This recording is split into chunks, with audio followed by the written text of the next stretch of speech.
Welcome to the Midlife Men podcast with me, Philip Briscoe. Today, my guest is Cam Cordin. At 44, his body was broken, his marriage was collapsing, and he reached a point where he didn't want help. He was considering wanting out. So he made a private contract with himself, 911 days to rebuild his body, or that was it. He was going to end it all. So really what followed wasn't a quick fix. It was a slow, brutal rebuild, and he is here to tell us all about that today. So welcome to you, Cam. How are you, Philip? Very good, very good. Thank you for coming on today. Let's start by, if we may, let's go back to that time when you were 44. You know, what was going on in your life? I would like to go to it, but it actually a reoccurring pattern in my life is that I was always pretty involved in exercise, and then I fell in love with jiu-jitsu about 25 years ago. And with work and jiu-jitsu, I avoided my marriage, and I was at home paying bills, but I was absent. And like when things were good, I didn't train as much, but when things were rocky, I really just went into it all out, and I had a real hardcore approach. That's just how I'm built. And by the time I was 37, all of a sudden, I woke up one day and I was just sore, and it was like a permanent sore, and it lasted for weeks, and it got progressively worse. I kept going and eventually divorced my second wife, and I had a child with her. And right after that, it was like a slingshot type relationship. I found a girl in another country. I went to travel, and, things were okay for a while. And then right back, I was back into the, let me backtrack. Things weren't all that right. As I was leaving to see her, all of a sudden one day, my hands went numb. My pain was, really increasing. I was roughly about 42 at the time, and it really started getting bad. So I started traveling, and then we were out of the country. I was in Montenegro, Thailand, then Costa Rica. And finally, but as soon as it happened, I went back to the training as usual. I didn't want to admit like there was something really wrong.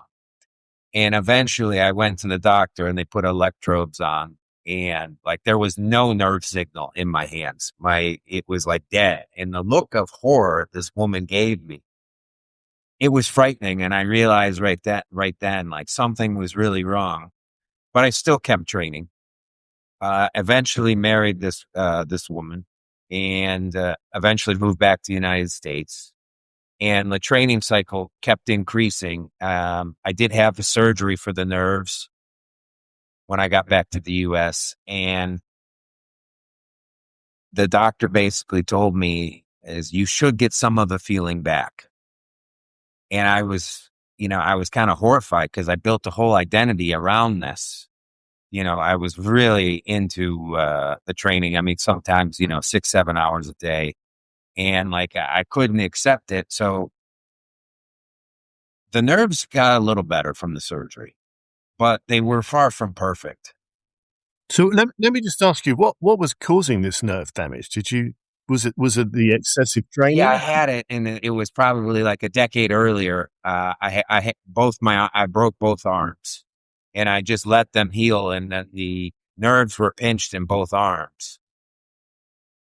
And I just waited too long, and it really, the nerves never, they eventually healed. I'll get to that later, but I waited way too long.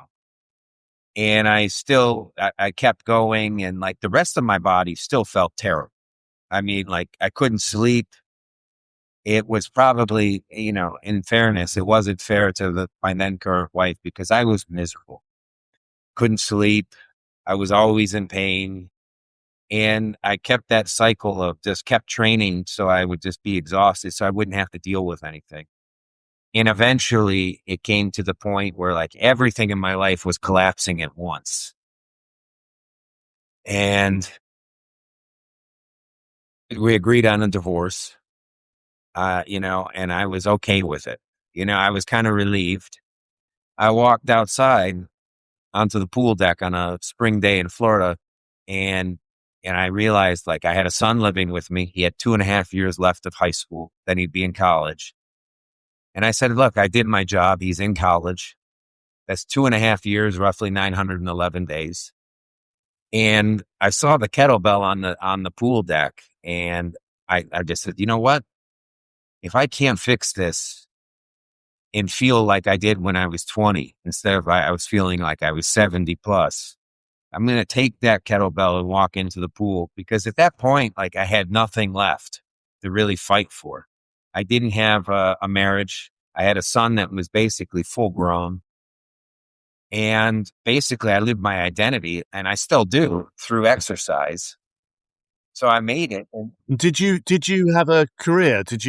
Were you always, did you make was your income through sports and training?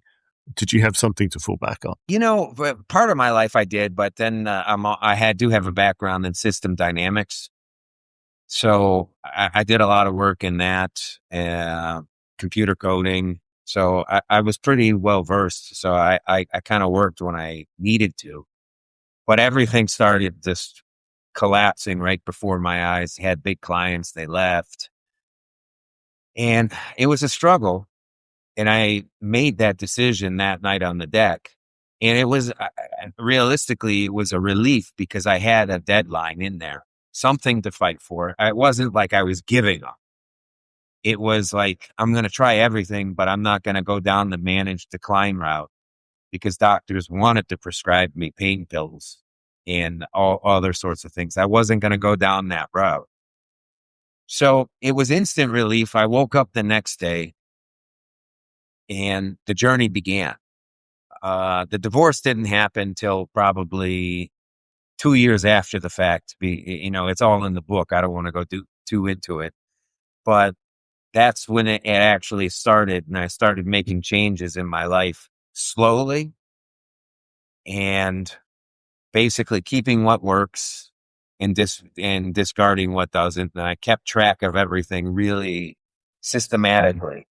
So just go back 2 seconds. So you must have been pretty desperate then, pretty much at the end of the line to, were you actually thinking, I'll take my life if I cannot fix myself? Yes, it was 100%. It was 100%. And like, I will even say, it keeps me on track. That oath I took, even to this day. I know it sounds morbid, but every night I visualize myself, even to this day, drowning with that kettlebell strapped to me. And it gives me motivation. That is the motivation I need, because I realize in life, it's a slippery slope. One day you slack on something, and next day it's going to be even more and more. Comfort eventually kills you. So I did absolutely think that. And I still, and it's a great motivator. And what really kept, your identity is so linked to your physical performance and, your ability to do jiu-jitsu and other things, that was your thing. That was your driver. And as you said, you wanted to get back to the strength and I guess the capability you had when you were much younger. I think you said 20 years old. I wanted just to feel good, because when I would go train, the next day, like, I couldn't sleep. Yeah. If I did, it was maybe an hour or two, because I was in such pain. But the next day, after training hard, it felt like a train hit me. It was the worst feeling in the world. And I couldn't keep up at that pace. It was just, it was progressively getting worse, and my life was spiraling out of control. And ironically, when I divorced my third wife, like when it was actually final, I never trained ever again in jiu-jitsu. It was one of those things I saw as a pattern that I avoided intimacy with. That and work, I really buried myself into it. And that version of me just like died on the spot, and it was over. So let's go back to then. So you made this decision. You've given yourself a contract, a deadline. How do you think I'm going to do this? Well, I've always been, since a really young age, maybe 13, 14, I was always big into the exercise science and always knew back in the day, I think I was 15, I would order the Soviet Sports Review, and then if someone was translating it into English. So I always was really up to date on it. And like by the time I was of legal age, I was a certified strength and conditioning coach and personal trainer. So I always was on top of like what works, what doesn't, and research. And the same thing with like supplements as well. It's been just something that it was with me since the beginning. So what did you do then? I'm pretty much a loner, and I didn't but when this is all going on, I told no one about it. But, and a lot of people were shocked. Like, I had no idea, guys I trained with, friends, like, I had no idea you were going through this, because I really kept to myself about my own private life. And I just started going back and looking at like protocols. I think the first one I did is I bought an ozonator, and started doing ozone therapy on myself. And it helped. But the problem was it just didn't last long. Like, I'd feel relief for maybe an hour or so.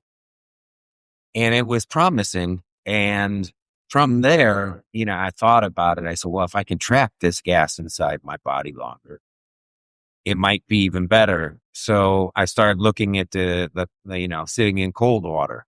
I started investigating it, and I started looking online, and they were selling cold plunges for anywhere from 5,000 to 15,000, and I was just like, this is expensive.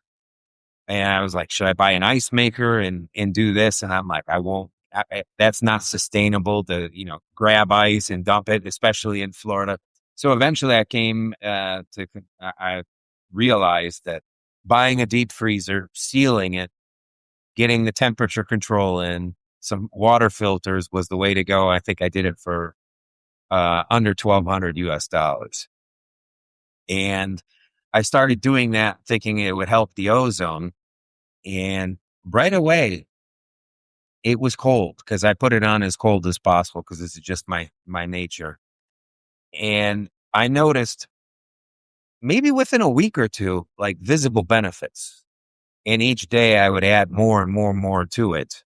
And it was like an instant relief, because I was still training really hard. And like right after training, I would go in it for, as long as I could. So this was helping the pain, was it? It was actually helping you with manage your pain. Oh yeah. It would, I mean, because it really, the cold exposure, like, you can go online and everyone talks about the hormones, the norepinephrine increase, everything else. And that is great. And it does help with inflammation. But the real key I found was, because I talk about it in the book as well, like the 2 rules to the whole system is no panicking and no whining. And it sounds like simple rules, but when you actually go into the cold, you really can't panic. It's not comfortable, and it really forces you into like a meditative state, quiets your mind, and it teaches you not to panic. And I think that builds on everything else. And eventually you get more and more control. And the longer you stay in, you have the better breakthroughs mentally as well. This is one thing I didn't expect, was like mentally I changed as well from the experience. And it wasn't because of the hormones. It was, you're mastering your body, everything else. And it definitely helps with pain management. As I will go back in, I had the elbow surgeries on both for the nerves, but this elbow one day locked up, and I have I had a big chunk the size of a grape floating around in my elbow for forever. But eventually it got locked in the place, and it was like I couldn't move it for 3 days. So I had to do the surgery. So the big difference between surgery 1 in surgery too was when I did the nerve surgery first, before I started this whole protocol. I remember I did it on both arms at the same time, but like I got out of the operating room, I was nauseous. I was in pain. I had to take the pain pills. It was excruciating pain. And I was groggy for a couple days. And fast forward to the bone spur removal, like right away, I woke up from the surgery. I was totally fine. Like I was in a clear state of mind. I never needed to use the pain pills. And I don't think I just want to emphasize I wasn't out toughing the pain. It was, I had better control over my mind. And I think you do that repeatedly through discomfort. So I think like the cold plunge, you can talk about like all the science behind it, but there's a lot of things that the science doesn't cover, with the mental. So just to go into it a bit more then. So for people listening, when you say that it really helps you, mentally with things like the ice baths, what do you mean by that? Is it, it helps you zone out, ignore the cold and the pain? How does it help you? Well, that's a great question. So when you're in there, I mean, like, and a lot of people online, they'll tell you need 1 minute, 3 minutes. Like I push past those boundaries, sometimes 30 minutes, sometimes a couple times a day.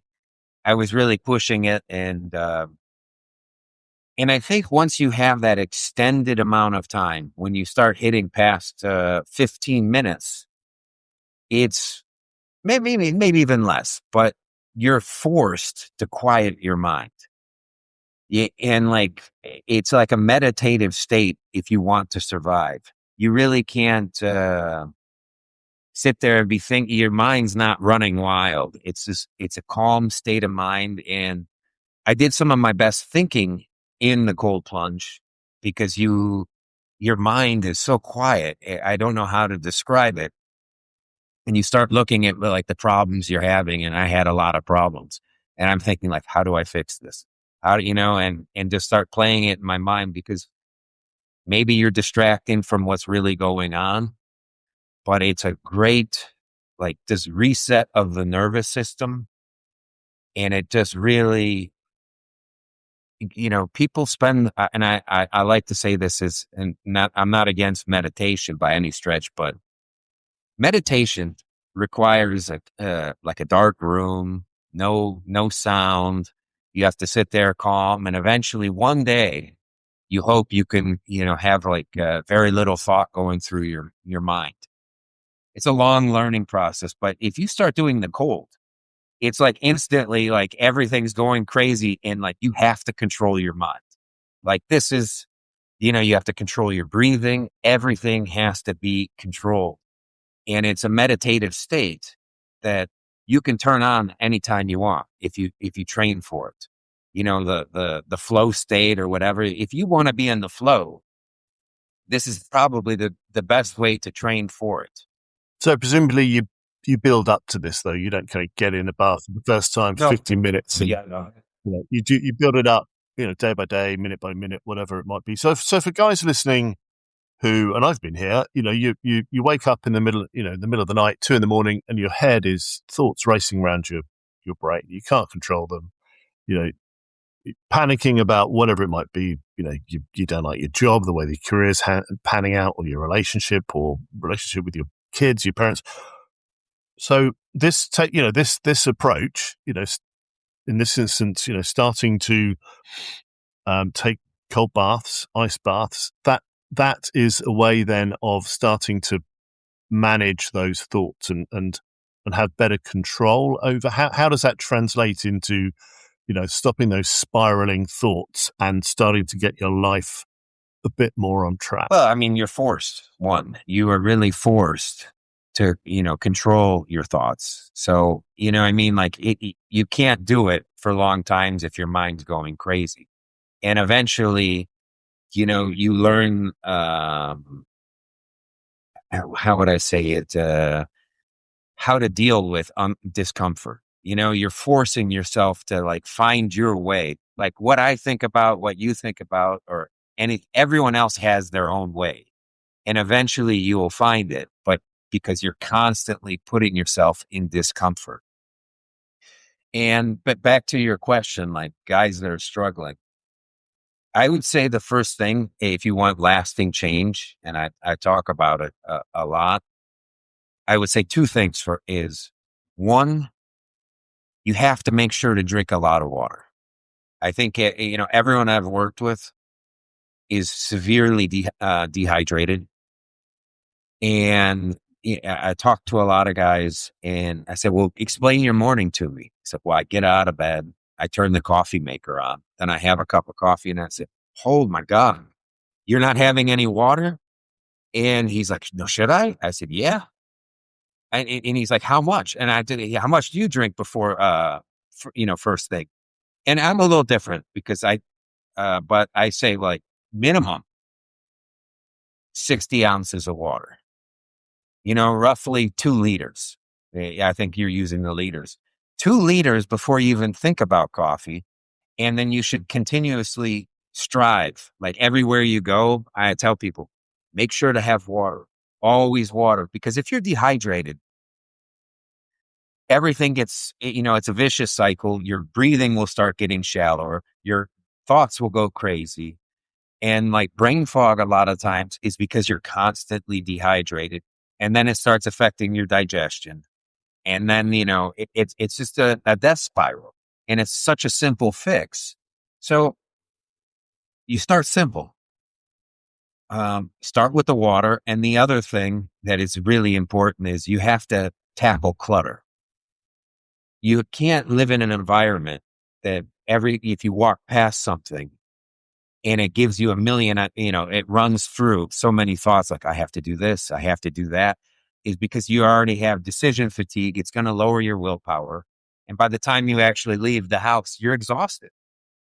And I really say the best approach is you should have your house look like a hotel. I'm not a minimalist, but it's about reducing decisions through the day, and clutter can cause decisions. If you look at it, you have a pile of maybe someday projects. I'll do this. It's either you're going to do it.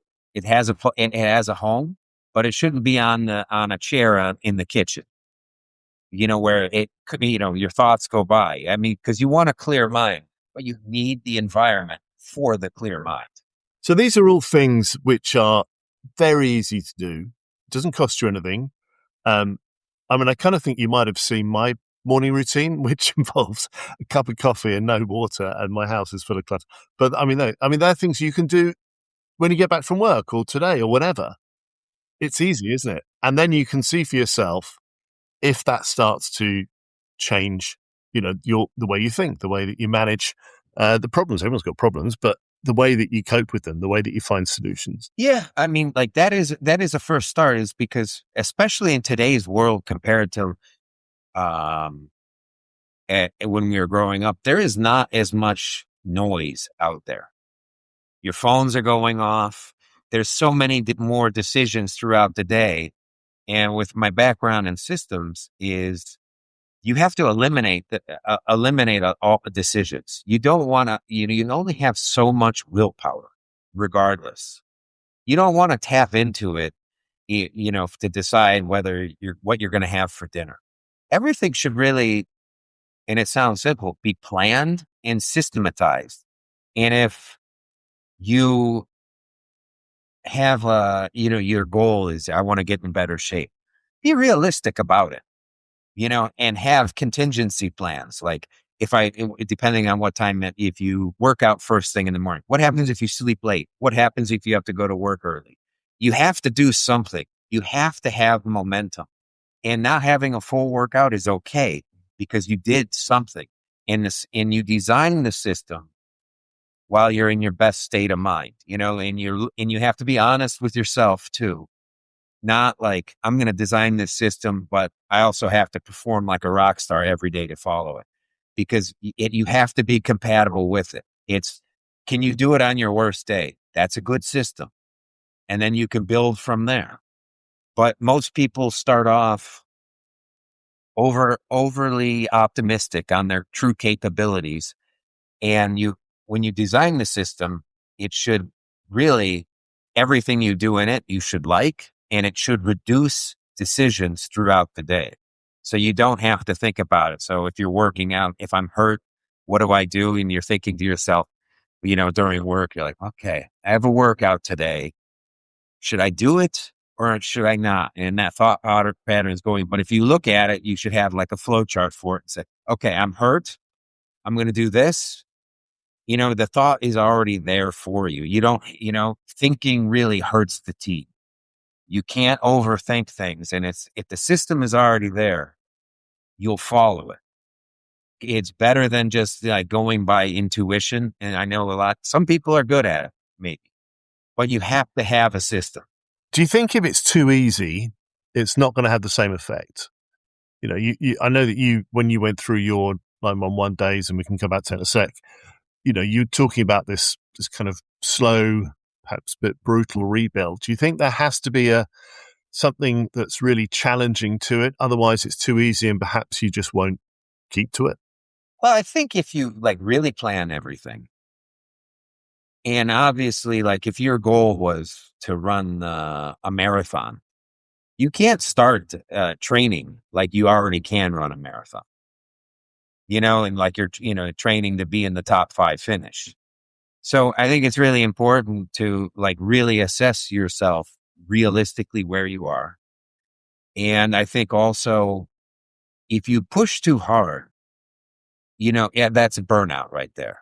And my background in sports and everything else. And this is, it's another topic I'll go into, but why I don't like personal trainers is people push, and it's a really bad concept, to failure. You'll see a lot of people in the gym, they can't do the exercise, they have a spotter. You should never train yourself for failure. You should and you should not need motivation when you're exercising. And for instance, back in the day, well, I'm sure you remember it, the Soviets, they were unbelievable athletes.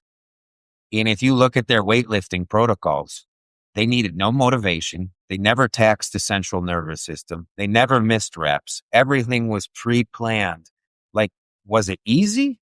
Some days it was. Some days, depending on the exercise, maybe it was easy.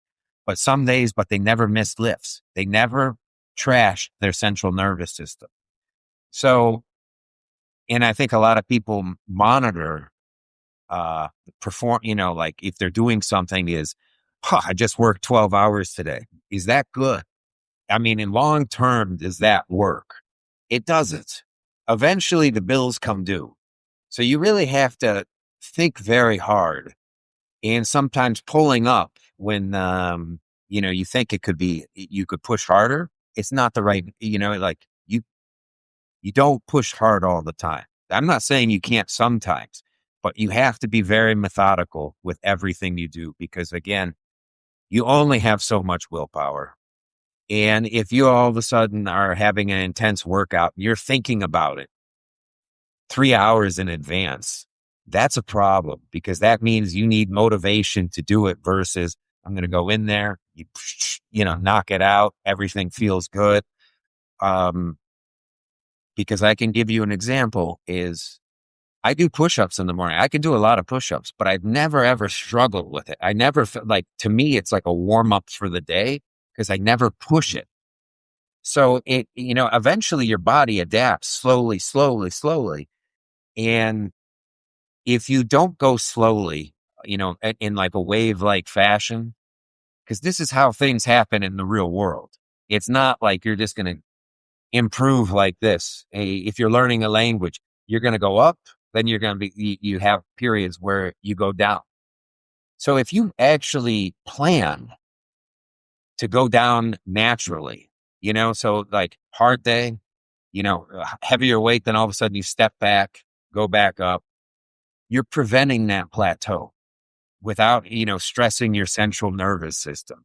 So I think it really comes down to is really methodical, being able to follow the system, not trashing your central nervous system, because overtraining is a real thing. It can really wreck your life, and a lot of people are overtrained, and the big question is like, unless you're a professional athlete, you shouldn't even come close to that state of overtraining, and trainers want to put everyone to be like they're a professional athlete, push them, because people say, this guy's great. He trashed me. I couldn't even walk after the workout. That's not a good workout. That's not good long term. So let's just going back then to your experience then of the the 911 days. How tell us about how that progressed then, because you're way past that date now. So tell us about that, and presumably your son was pleased to see you on graduation day. Tell us how that all worked out. Well, along the journey is I really started. It started basically the big pillar was the cold. And from the cold, once I started hitting longer time frames, and like because I'm just curious, I even put Epsom salt in it to make it even colder than freezing. And once I started hitting like past 10-minute mark, my body temperature would really drop, and it was really not fun to warm up. So I saw the kettlebells, and I got out of it, and it was like you're in like a primal mode when you get out. And I started doing the kettlebells to generate heat. And I noticed from there, I started just doing swings. Then I started adding exercises, and lo and behold, it was like a compounding effect. My body started to repair a lot, and everything started working. And like I started adding more and more, adding more stuff to the mix. But I think the big components for anything is the system. I can't emphasize this enough. Like what I do, it might not be for everyone. So tell us, I need to ask you about Savage Chili then. Where does that name come from? Because I think that's what you do now. Yeah. So basically, Savage Chill, basically I frame it as savage without chill is just rage. And chill without savage is just laziness. And the chill is also the two rules: no panicking, no whining. And when you combine it all, you have a cold mind, a hard body, and a clear vision. And I think that like you're in the perfect state of mind. I have people go through it. Like I believe in the protocol very, I've had a lot of people do it, and it changes their life. But the protocol alone is good, but just like anything else, if you have to clean up your environment. And I think this is where everyone fails. If you're an alcoholic and you keep liquor around, or you keep the same friends, most likely you're going to fail. And so it comes down to the environment. And when you can't have that environment, and succeed. So it's really important you change the environment first. You change your friends. I go over it deeply in the book, but it's clutter, subtraction, and this is a big one, is solving problems through subtraction. Most are adding. And adding is just a pure, a recipe for disaster. Is when you build a system, the fewer variables you have, the more you understand the system, and the more likely you could follow it. But you start adding all sorts of variables to it, it's uncontrollable. You can't figure it out unless you run like simulations, and then you'll see, okay, you have to eliminate. So if you're unsure of something, eliminate it. If your friend is not serving a purpose, eliminate them. I know people don't like doing it, but it changes your state of mind so you could change. But if you're still in the same system with the same environment, you'll never truly change. It'll be only a matter of time before you stop, you find a reason not to do it. So you want to position yourself in an environment to succeed. And like that is the key. You can hire a trainer, you can go to the gym, but if your environment's still a disaster, you open up the refrigerator and you have booze in it, processed food, sugar, you will fail. So if people want to get in contact with you or buy the book, how do they do that? It is, it's on Amazon. It's Savage Chill, Die to Live. The book does a great job. And I go even deeper into the subjects because besides the pillars of the ice, water, like the main pillars, there's a lot of things that all help, like the clutter, subtraction, digital clutter. These are real things in today's world. It really talks about the willpower depletion. And, when your willpower is gone, anxiety returns, and, you throw on dehydration. It's really terrible. So it's on Amazon. You can search for it. My website is savagechillstyle.com. And I do have an online school for people that maybe can't afford the coaching. And it's really great. I dive into the topics more and more. So yeah, it's a work in progress. Okay, well, we'll put those links in the show notes. Well, let's finish, Cam. And I know you've talked a lot about this already, but let's just reiterate. What are a few things that guys listening to this can do just to set them on a new path? That's great. One is the water. I can't emphasize that, water. And I would say also how they breathe. Are you a shallow breather? When you inhale, does your stomach get bigger? How many breaths a minute are you taking? I think those two are pretty, they sound very simple, but they really make an impact. The environment, really clean up your environment and really try to systematize your life. I could spend hours on this, but never leave, like everything you do. If you're going out, you should have a checklist. You're appearing for a business meeting. There should be a checklist. I need this, this, and this. Don't rely on your memory. That's using willpower. And eventually you'll forget something. And I tell people, if it works for surgeons, the military, pilots, you should probably incorporate it, because it prevents stupid mistakes. So, and it reduces anxiety, and especially in today's world, the information is coming at you so fast. And probably it's not in the book, but I still believe this is stop watching the news. Unless you're like a financial trader, you probably have a squawk box anyway. You shouldn't be watching the news because no matter what, you're powerless over what's happening in the world. You can be up in arms about it, but how is it affecting your situation? You are basically still involved in the drama cycle and it gets you wrapped up and it does take away willpower. And that's why if you watch the news, there's always those infomercials selling a product because people are designed, the system is designed for you to buy and they know the news makes people want to buy. So I would say that. And I would look at something is kind of controversial. It shouldn't be. But for people that are really feeling bad, I discovered this along the way is niacin, the one that causes flushing. It has great properties for the mind. Besides feeling good for the body, it really has a great track record of helping people that are struggling psychologically. And it does cause a flush. You feel like your skin turns all bright red, but it really is a good thing.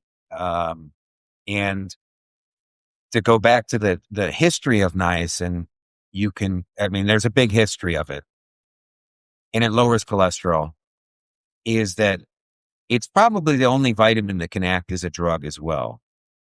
And the founder of Alcoholics Anonymous, Bill Wilson, used niacin with the withdrawals from alcohol. And then eventually later, as Alcoholics Anonymous became more mainstream, they ditched the niacin. I don't know why, but it's a really powerful, cheap, effective thing. It really makes you feel good. I would just suggest people Know that it causes you to flush. Don't fight it. It'll last an hour, but it does help a lot of people. And I think it's really a hidden thing out there.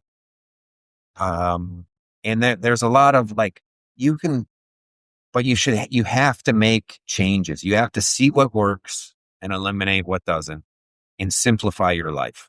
That is probably, don't add on to it. You have a New Year's resolution, subtract things from your life. Don't add. Thank you, Cam. That's really good advice. Thanks so much for talking to me today. I'm definitely going to go off and drink 2 liters of water and declutter my kitchen, I think, right after Well, this. I will say this. Start with a liter because, people that start is you'll drink a liter. And I drink it pretty fast, but if you're not used to it, you feel strange. So, gradual approach. That's my advice. Great. Right. Well, thank you. Thank you, Cam. Thank you, Philip. Thank you for listening to the Midlife Men podcast with me, Philip Briscoe. If you want to find out more about Cam, then you can visit his website, savagechilistyle.com. And you can also find his book, Savage Chill, A Diet to Live, by Cam Cordin on Amazon. To help raise the profile of the podcast, it really helps if you can please review it and follow the show on your chosen podcast platform. And please share it with your networks and people you think might benefit from listening. If you have a story to share, then do contact me through the website mid-lifemen.com.